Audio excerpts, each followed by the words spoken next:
In February 1945, it seemed that the European war was nearly over. The Allied armies had reached the Rhine, but here they halted, faced with the greatest river obstacle in Western Europe. If they could cross the Rhine, their war was won. The problem was how to cross it and where.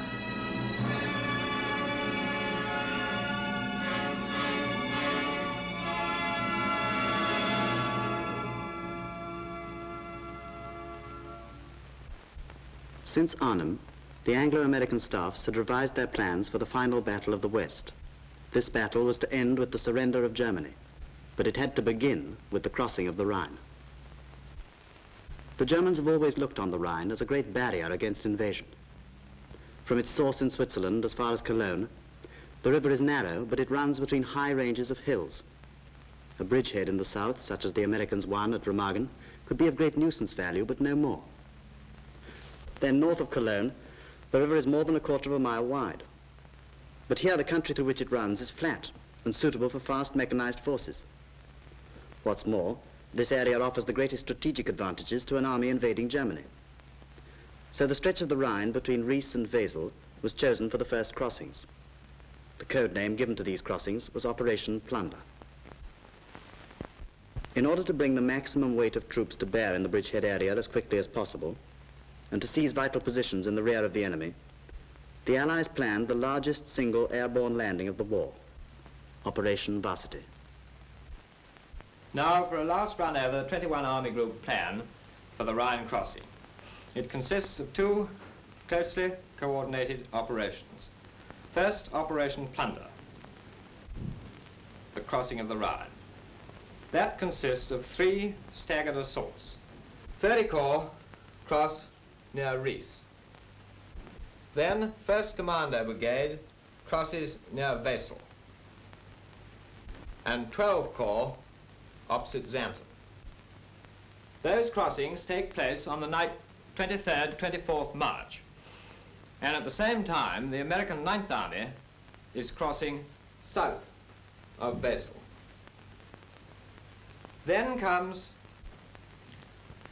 Operation Varsity, the Airborne Assault. At 10 o'clock the following morning, the American 18th Airborne Corps, consisting of the American 17th Airborne Division and ourselves, the 6th British Airborne Division,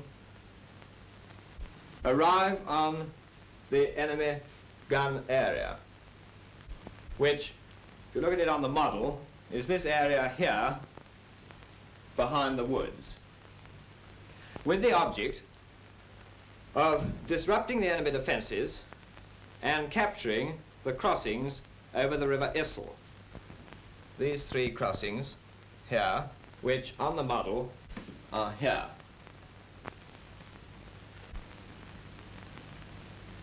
Now, you'll appreciate that we are coming in slap on top of the enemy defenses. And to do that, 3 Para Brigade flies in first to this area with the object of capturing the high wooded feature there. Then 5 Para Brigade come in onto this area in order to protect the whole divisional area from the north. And then last, 6 Air Landing Brigade in their gliders by battalions to capture those crossings over the Issel and the village of Hammerkeln. To ensure the success of the operation, all the forces involved had to undergo training beforehand. The vital importance of accuracy on the intended drop necessitated a short refresher course on parachuting technique.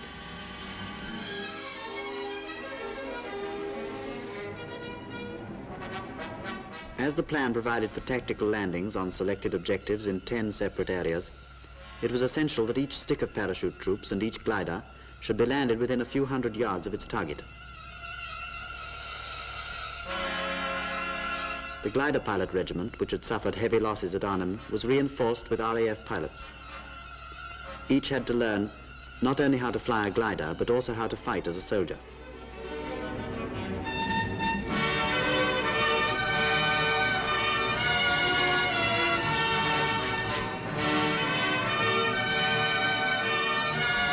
From a force comprising over 3,000 aircraft and gliders, 2 divisions were to be dropped in 2 hours. To ensure precise timing and execution, the crews of each aircraft and the glider pilots had to receive special instruction.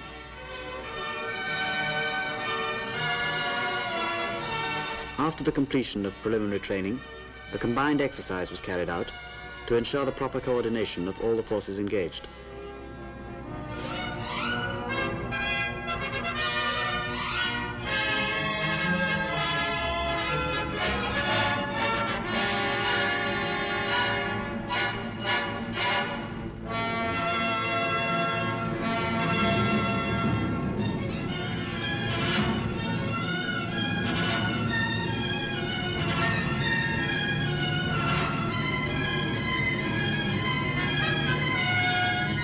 By the middle of March, the training of the 7,200 men of the Airborne Division was finished.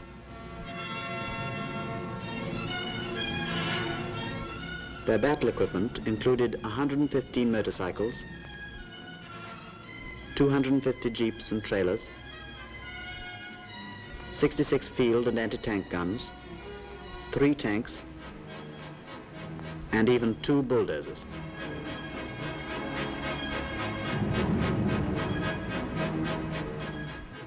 On March 21st, D-Day -3, the aircrews were briefed on their order of flight and their route to the Rhine.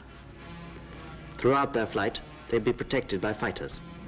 And on their arrival, they'd find the German airfields and flak positions had been attacked in advance by heavy bombers and by the 2nd Tactical Air Force.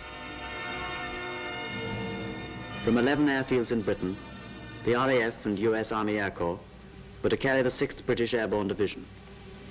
The 17th US Airborne Division was to take off from 15 airfields in France and join the British component over the small Belgian town of Wavre, codenamed Marfac on the map.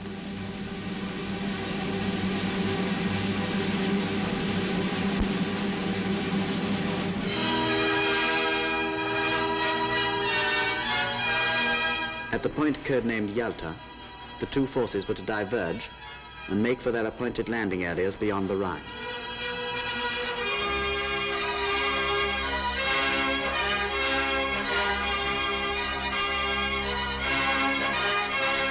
This then was the plan for Operation Varsity.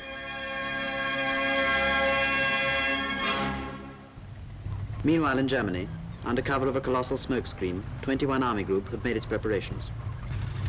All along the west bank of the Rhine, British and American forces were standing by, awaiting the order to cross.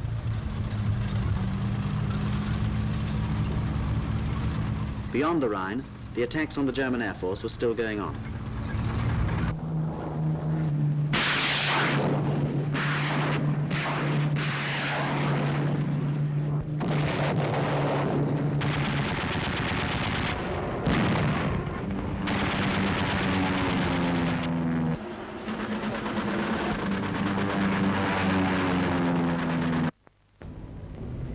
In the afternoon of March 23rd, the artillery barrage began.